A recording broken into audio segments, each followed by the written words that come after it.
En un vídeo anterior ya explicamos cómo varían las propiedades periódicas. Vamos ahora a hacer un ejemplo típico de actividad de variación del radio atómico. Bien, en este ejercicio nos piden que ordenemos el radio del selenio, bromo, cristón, rubidio y estroncio. Y después nos hacen una serie de preguntillas más que resolveremos al final. Para resolver un problema de propiedades periódicas, en primer lugar debemos definir siempre la propiedad periódica que nos estén preguntando, en este caso radio atómico.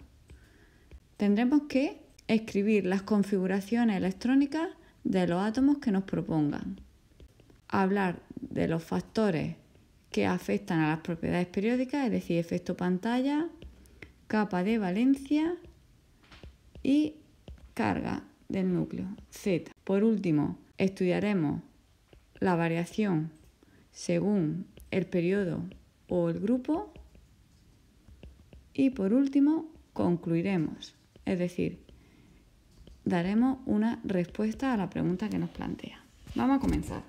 Podéis redactar algo parecido a esto. El radio atómico es la distancia que separa el electrón más periférico del núcleo del átomo.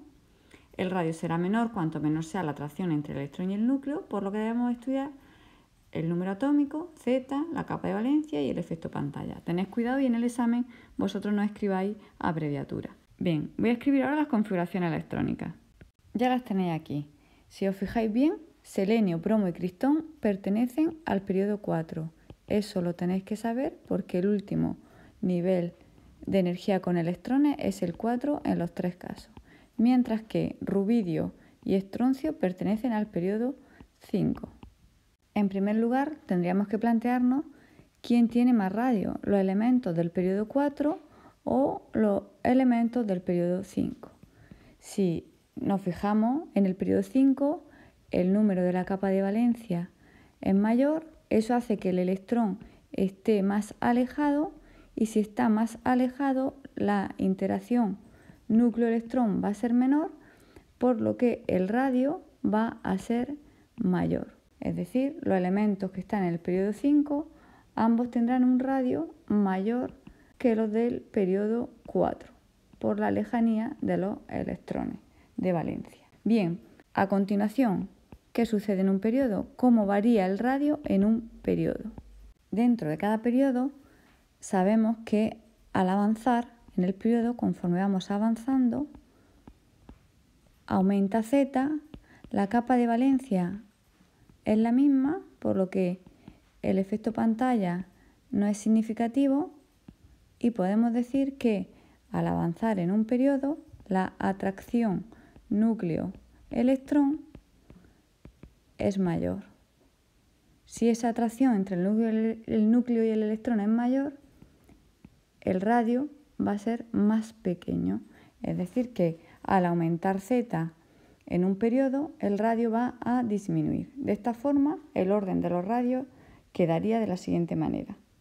El de mayor radio sería el rubidio, aquí lo tenéis. El rubidio que está en el periodo 5, en el grupo 1.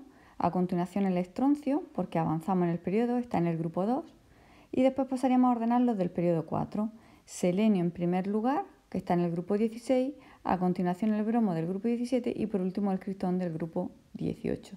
Que sería el que tendría un radio más pequeño de todo este conjunto de átomos que nos ha dado el ejercicio. Vamos a explicar ahora el ion más estable que puede formar cada uno de estos átomos teniendo en cuenta la configuración electrónica. Ya sabéis que para determinar el ion más probable debemos tener en cuenta que la configuración electrónica de gas noble de capa cerrada confiere estabilidad al ion, asimismo la configuración de semicapa cerrada. Veamos qué sucede con estos átomos que tenemos aquí dibujados.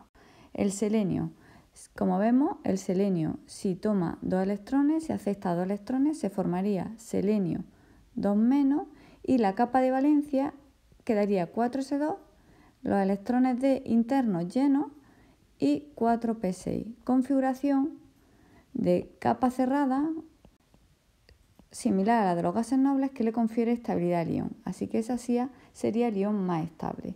En el caso del bromo, sumando un electrón, llegamos a la misma configuración de capa cerrada que confiere estabilidad al ion que se forma. En el caso del cristón, no hay iones probable, ya que su configuración es de capa cerrada y de gran estabilidad. Y si nos pasamos al rubidio, para completar su última capa tendría que perder un electrón. Si pierde un electrón, su configuración va a ser igual a la del cristón, con lo que ese ion va a ser muy estable. ¿Qué le va a pasar al estroncio? Pues que va a perder 2 electrones. Se va a formar el estroncio 2+. Ya tendríamos explicados los iones más probables que se nos van a formar. Vamos ahora a explicar cómo sería el radio de esos iones que se acaban de formar. Voy a borrar todo esto, voy a escribir los iones que tenemos. Tenemos selenio 2 negativo, tenemos el bromo, el bromuro, el cristón, aquí no tenemos ion, el rubidio más y el estroncio 2+. Todos estos iones, como hemos visto antes, son isoelectrónicos, es decir, tienen el mismo número de electrones. Para determinar el radio tenemos que fijarnos en la carga nuclear. Si la carga nuclear es mayor, como tiene el mismo número de electrones, el mismo número de capas de electrones, la interacción núcleo-electrón será mayor y entonces el radio será menor. ¿Quién tiene mayor Z? El átomo que tiene mayor Z, en este caso, es el estroncio.